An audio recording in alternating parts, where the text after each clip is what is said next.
Harlem, 1963. After midnight, when the streets learned to whisper instead of shout.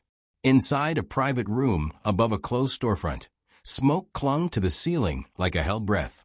No music played. No laughter survived. This was where conversations happened that never reached daylight. Frank Lucas sat near the wall, not centered, not hiding. His suit was clean, his posture relaxed, his face unreadable. He had not spoken since he arrived. He did not need to. News had already arrived ahead of him. One of Bumpy Johnson's old lieutenants was dead. Not arrested. Not missing. Dead. The word moved faster than police radios, passed mouth to ear with careful restraint. Men in the room avoided looking directly at Frank. These were seasoned figures, men who had survived raids, wars, and betrayals by knowing when to lower their eyes. They had once answered to Bumpy without question. Now Bumpy was gone, and the question had no clear answer. Authority sat undefined, dangerous in its uncertainty. A glass touched the table too hard. Not slammed, just careless enough to sound intentional. Someone said a name once. No explanation followed. Everyone understood what the name represented. It was not grief they felt. It was recalculation. Frank remained still. He did not reach for his drink. He did not acknowledge the sound or the name. That stillness unsettled the room more than anger ever could. Violence was expected. Emotion was familiar.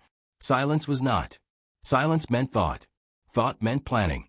Eyes flickered toward him, then away. Men tested the weight of the moment without speaking. Respect was being measured, not demanded. The tension was no longer about whether blood would be spilled. It was about whether it had already been paid for. Frank's gaze finally lifted, slow and deliberate.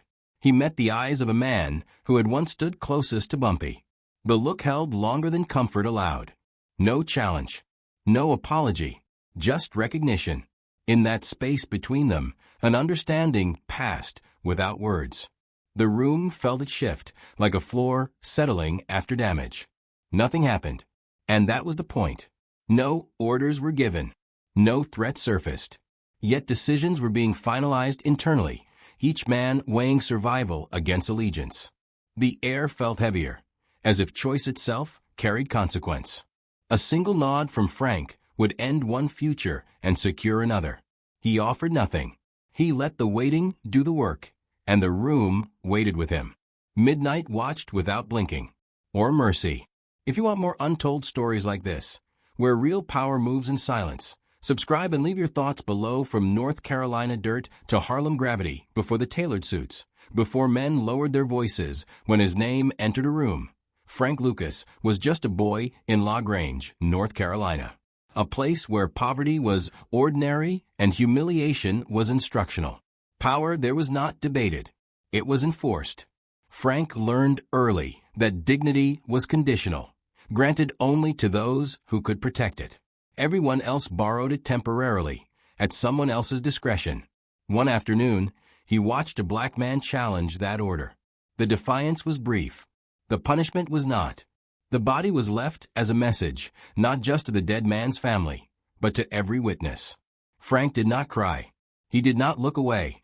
He absorbed the lesson completely. The world was not governed by fairness or morality.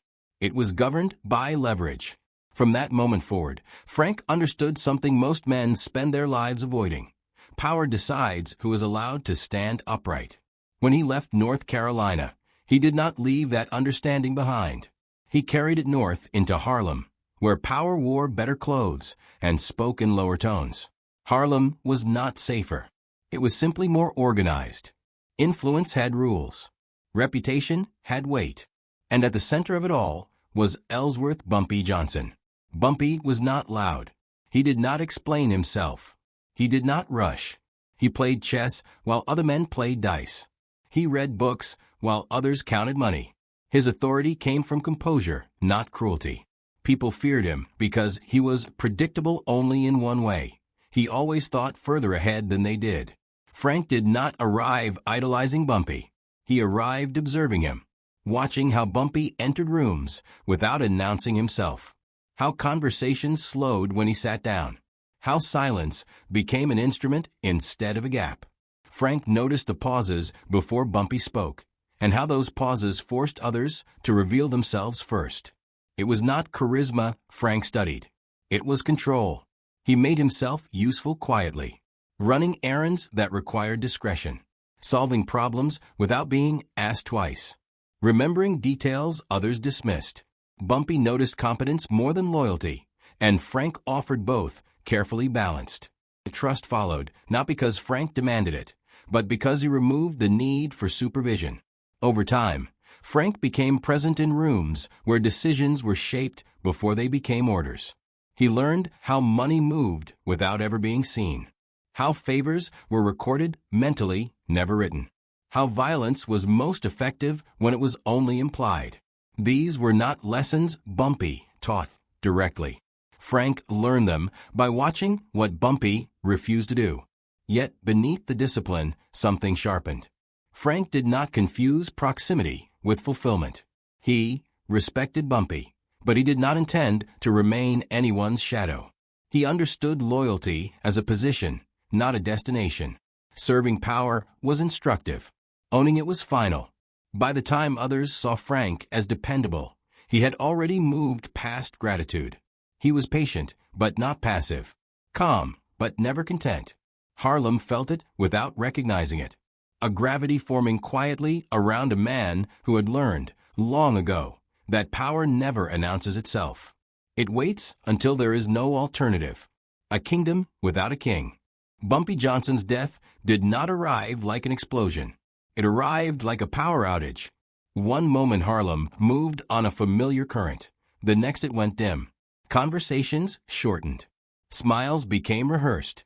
Every man who had relied on Bumpy's presence suddenly felt exposed, as if a roof had been removed overnight.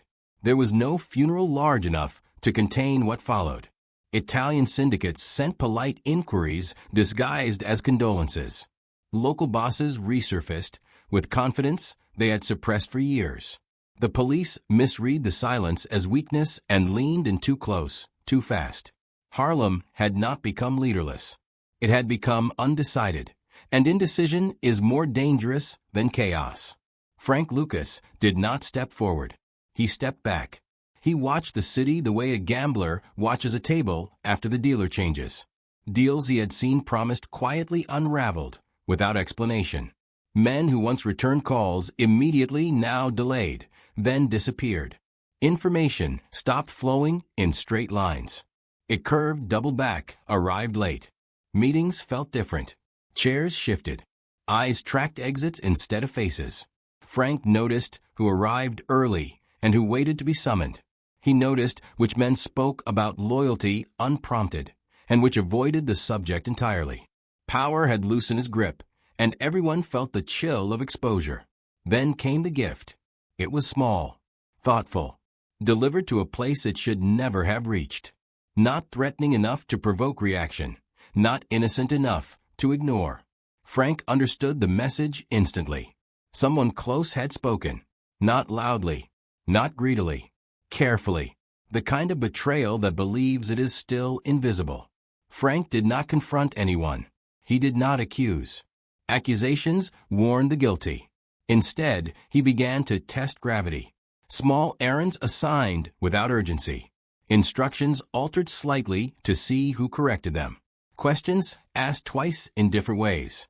He watched who hesitated before answering, who explained too much, who reported back with unnecessary enthusiasm. Most men failed without realizing it. Loyalty does not break cleanly. It frays. A glance held too long. A detail volunteered unprompted. A change in posture when certain names surfaced. Frank cataloged everything. He spoke less. Listening became his advantage. Pressure built quietly. Rivals mistook his restraint for uncertainty. They circled wider, probing for reaction. Frank offered none. What they did not know was that his silence was not defensive. It was diagnostic. Every move others made revealed something about what they feared. Frank began to sense the shift not as fear, but as imbalance. The old rules still existed, but no longer enforced themselves. Men tested limits in casual ways, speaking names they once avoided, making suggestions they once swallowed. Each minor infraction revealed a hunger that had been restrained only by Bumpy's shadow. Now that shadow was gone. Frank adjusted nothing outwardly. Same routes, same routines. Predictability, he knew, made others careless. While they speculated, he measured. While they rushed to be seen, he allowed himself to be underestimated. Underestimation, properly used, is a weapon. He felt the walls listening, the air recording every word. Harlem was no longer asking who would lead. It was deciding who would survive. Frank understood answers arrived only after someone made a mistake. By the time Frank narrowed his focus, he understood the truth clearly. The greatest threat was not the Italians testing boundaries, or the police miscalculating ambition. Those forces were predictable. They acted openly. The real danger was closer, seated comfortably inside rooms where trust was assumed rather than earned. Frank did not feel anger. Anger blurs judgment. What he felt was confirmation. Power, he understood now, does not disappear when a king dies. It scatters, waiting for someone disciplined enough to gather it without reaching too fast. The room had not turned against him yet, but it was watching, and someone inside it had already chosen another future. Because stories like this don't get told twice. Subscribe and stay with us. Blood debts in a quiet room. The confirmation did not arrive as a confession. It arrived as a contradiction. A detail shared once too often, a route described differently on separate days, a confidence that suggested knowledge earned elsewhere. Frank noticed it the way he noticed everything else now, without reaction. The traitor was not a stranger or a rival. He was useful, trusted, present at the edges of important conversations. The kind of man who believed proximity was protection. Frank invited him in on a quiet afternoon. No urgency implied. No witnesses present. The greeting was warm, almost familiar. Frank poured the drinks himself. That detail mattered. It suggested equality, not interrogation. The man relaxed, mistaking courtesy for ignorance. Frank asked questions gently, not the ones that mattered first. He began with memories, shared moments, small successes they had navigated together. He allowed the man to speak uninterrupted, to feel heard. Silence followed each answer, long enough to encourage elaboration. Men reveal more when they try to fill empty space. Outside, Harlem moved normally. Vendors argued over prices. Music leaked from open windows. Children ran between parked cars. Life continued unaware that a decision had already been made behind closed doors. That contrast mattered. It kept the room calm, insulated from drama. What happened here would not echo loudly. It never needed to. Frank circled closer to the truth without touching it. He repeated questions in slightly altered forms, watching posture instead of words. The man corrected himself once. Then again. Each correction felt minor, reasonable, explainable. Together they formed a pattern that could no longer hide. Frank still did not accuse. Accusations invite defense. Defense creates noise. Instead, he told a short story about a package that had arrived somewhere it should not have. He did not ask how. He did not demand explanation. He let the story exist between them like an object on the table. The man's eyes shifted before his face reacted. It was brief, but Frank had been waiting for it. The room changed temperature subtly.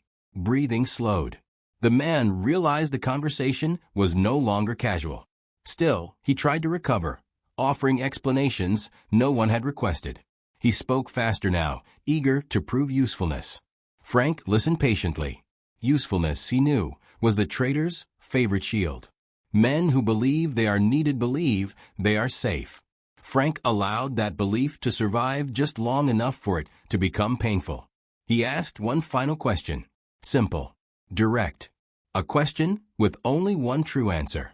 The man answered it incorrectly. Not boldly. Carefully. That was worse. The silence that followed was heavier than any threat. In it, understanding arrived fully formed. Frank did not raise his voice. He did not change expression. He reached for his glass, took a measured sip, then set it down gently. He gave a single nod toward the door. Nothing else was required. No names were spoken. No commands issued. The men waiting outside already understood their role. What happened next did not need description. The absence that followed would speak louder than detail ever could. Harlem would notice a man missing before it noticed a lesson delivered. Frank remained seated after the door closed. He straightened nothing. He did not pace. This was not anger released. This was alignment restored. Betrayal had been identified, isolated, removed with precision. No collateral noise. No warning to others. Outside, the city continued its rhythm. Inside, power recalibrated itself quietly. Frank understood now that violence was inefficient when certainty was available. Rage wasted energy. Intelligence conserved it. This was not revenge. Revenge seeks emotional balance. This was calibration, a necessary adjustment to restore order. Frank did not feel satisfaction. Satisfaction implies desire. What he felt was clarity, a narrowing of the path ahead. In that quiet room, blood had been paid without spectacle, and everyone who mattered would feel the debt, even if they never learned its name. He understood something else in that moment. From here forward, loyalty would never be assumed. It would be engineered carefully. Men would not be trusted because of history, but because they had no alternatives left. Fear would not be loud or theatrical. It would be quiet, internal, self-sustaining. The room itself seemed to recognize the shift, holding its silence like a vow. Frank stood eventually, unhurried, knowing the city would adjust without instruction. It always did once order revealed itself through restraint rather than force alone. Power, once clarified, never argues. It simply remains. And everyone adjusts accordingly, without protest. Frank Lucas did not respond the way men expected. There were no public reprisals, no sudden bursts of violence meant to announce control. The city waited for noise and received none. That absence confused people more than aggression ever could. While others watched the streets, Frank worked quietly behind closed doors, adjusting structures that had outlived their usefulness.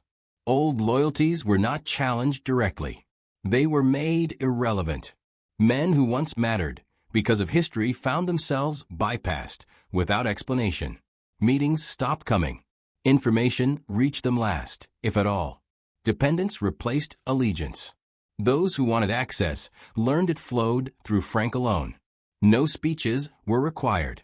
The system taught the lesson on its own. Middlemen vanished from importance without ever disappearing physically. Frank understood that removing a man's income was cleaner than removing the man himself. Routes changed. Payments shifted. A familiar face might still sit at the table, but the table no longer belonged to him. Economic silence did what threats could not. It erased leverage quietly. What no one outside his circle understood was that betrayal had simplified everything. The illusion of shared control was gone. Frank no longer needed consensus or tradition. He had permission now, to himself, to rebuild the operation without sentiment.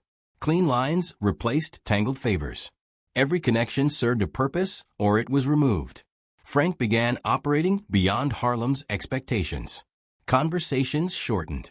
Meetings happened in pairs, never groups. Instructions were delivered once, without repetition. Witnesses became unnecessary. The fewer people who knew a thing, the stronger it became. Frank did not explain his thinking. Explanation invites debate. He preferred inevitability. Rivals sensed the change before they understood it.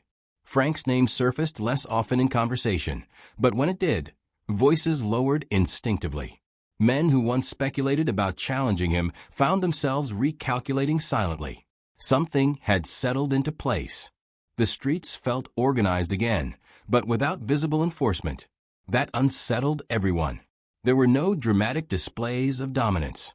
Instead, doors opened when Frank arrived and closed when he left. Decisions aligned with his interests before he voiced them. People adjusted without instruction. Sensing resistance would be inefficient. Power had become environmental, like weather. You didn't fight it. You planned around it.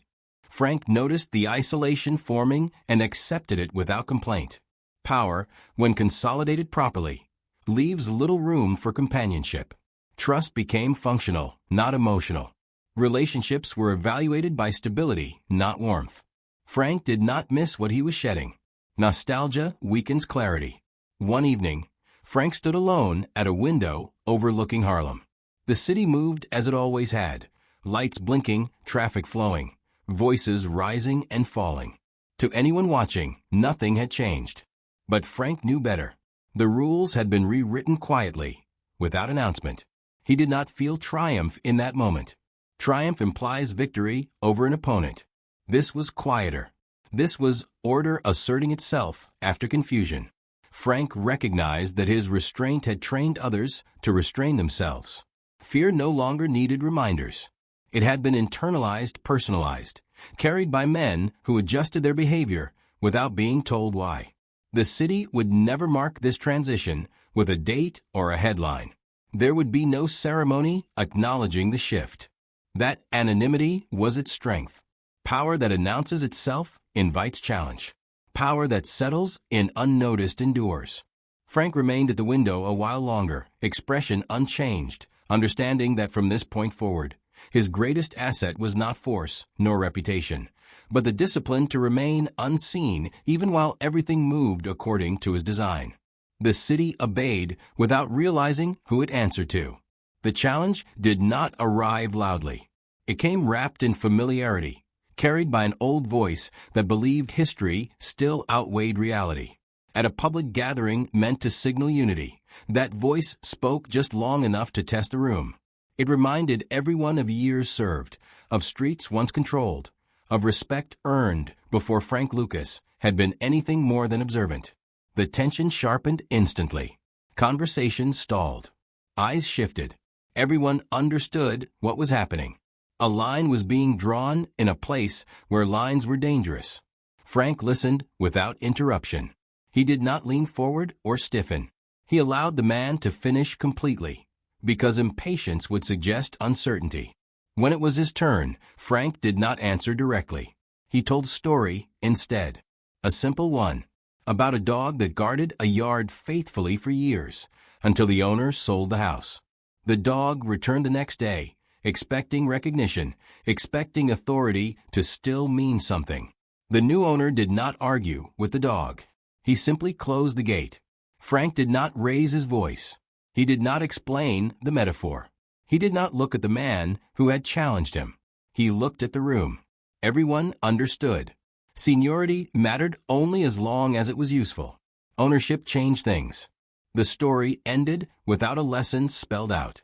Silence followed, heavy and complete. No one filled it. No one laughed. No one protested.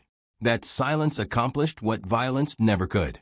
It clarified hierarchy without bloodshed. It forced men to reassess their positions internally, without embarrassment. The challenge dissolved in real time, not through defeat, but through irrelevance. In the days that followed, resistance evaporated quietly. Meetings canceled themselves. Arguments resolved before reaching Frank. Authority was no longer discussed because it no longer needed defense. The city adjusted again, this time without hesitation. Respect had been paid in full, not with force, but with understanding. Frank gained everything that moment promised. Control, stability, reach. Yet the victory carried no warmth. Power, once complete, leaves little room for companionship. The room that had once felt electric now felt distant. Men approached Frank with caution rather than familiarity. Conversations stayed brief. Trust remained professional. Frank noticed it most when he was alone. He walked Harlem at night, without escort, perfectly dressed, unhurried. People recognized him and looked away respectfully. No one challenged him. No one approached him either. The streets that once demanded attention now parted quietly, like water around stone. He understood then what Bumpy had known and never explained. Power ends arguments, but it also ends intimacy. Authority simplifies the world, stripping it of ambiguity, but it also strips it of comfort. Frank had built something efficient and enduring. He had also built distance that could not be crossed. There was no regret in him. Regret suggests an alternative desired. Frank accepted the cost fully. He had chosen design over chaos, silence over spectacle. The city reflected that choice back to him, orderly and obedient. As he disappeared into the night, Harlem continued breathing without pause. It did not need to announce who ruled it anymore. It simply behaved accordingly. If you believe real power is earned, not announced, like, share, and subscribe to keep these untold histories alive.